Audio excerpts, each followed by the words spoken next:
Hello everyone, welcome to நம்ம taste channel.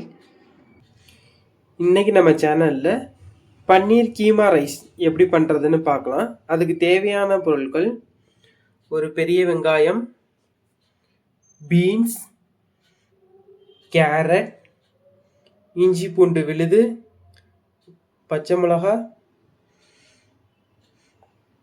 கொத்தமல்லி. பன்னீரை எடுத்து நல்லா பிசைஞ்சு வச்சுருக்கேன். நான் இன்னைக்கு சீரக சம்பா ரைஸ் 1 கப்பு யூஸ் பண்ணியிருக்கேன். ஆல்ரெடி 1 கப்புக்கு 2 கப்பு தண்ணி ஊற்றி 3 விசில் வச்சு எடுத்து வச்சுருக்கேன். சீரக சம்பா யூஸ் பண்ணலாம், இல்லைன்னா பாஸ்மதி ரைஸ் கூட யூஸ் பண்ணலாம். வாங்க எப்படி செய்கிறதுன்னு பார்க்கலாம். பாத்திரத்தில் எண்ணெய் ஊற்றிக்கலாம்.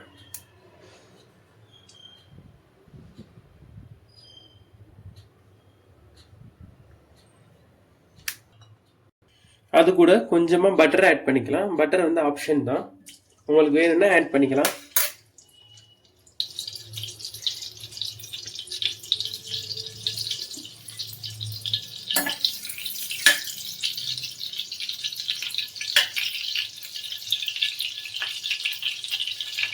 சோம்பு 1 டேபிள் ஸ்பூன். சோம்பு நல்லா பொரிஞ்சு வந்த உடனே நம்ம கட் பண்ணி வச்சிருந்த பெரிய வெங்காயத்தை ஆட் பண்ணிடலாம்.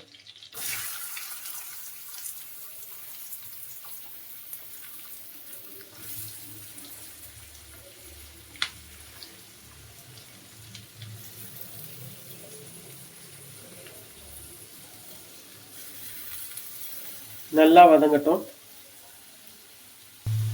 1.5 டீஸ்பூன் சால்ட், உப்பு ஆட் பண்ணிக்கலாம்.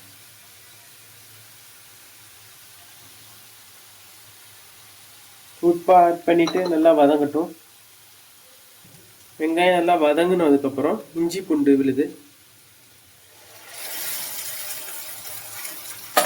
இது அந்த பச்சை வாசனை போடுற வரைக்கும் நல்லா வதக்கிக்கோங்க.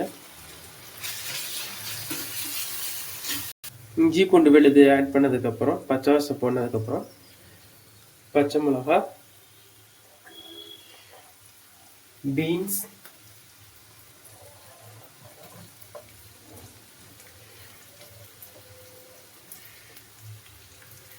கேரட் சேர்த்துக்கலாம். கேரட் துருவியும் சேர்த்துக்கலாம், இல்லை வந்து கட் பண்ணியும் சேர்த்துக்கலாம், அது உங்களோட இஷ்டம். நான் இன்னைக்கு துருவி ஆட் பண்ணியிருக்கேன்.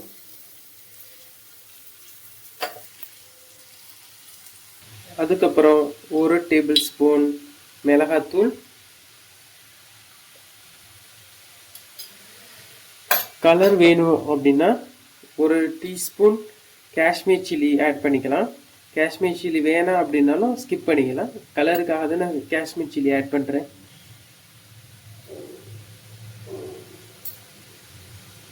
மசாலா ஆட் பண்ண உடனே நம்ம கட் பண்ணி வச்சுருக்க பன்னீரை ஆட் பண்ணிடலாம்.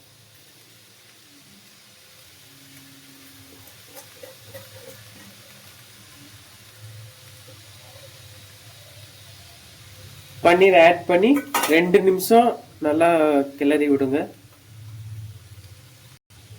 2 நிமிஷத்துக்கு அப்புறம் நம்ம ரைஸ் ஆட் பண்ணிடலாம்.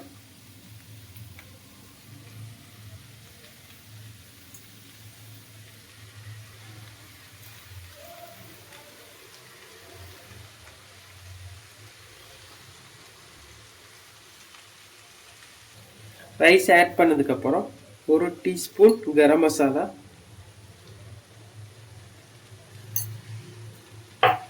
கொஞ்சமாக பெப்பர், மிளகுத்தூள்,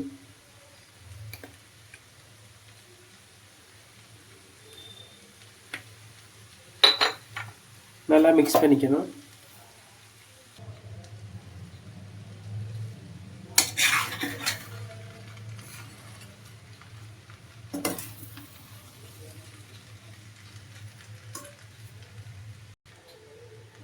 கேஸ் ஆஃப் பண்ணுறதுக்கு முன்னாடி கொத்தமல்லி ஆட் பண்ணிக்கோங்க. ஆட் பண்ணுங்க. சுவையான பன்னீர் கீமா ரைஸ் ரெடி. பன்னீர் கீமா ரைஸ் ரெடி. உங்கள் வீட்டில் செஞ்சு பார்த்துட்டு எப்படி இருந்துச்சுன்னு கமெண்ட் பண்ணுங்கள். வேறொரு வீடியோவில் பார்க்கலாம். தேங்க்யூ.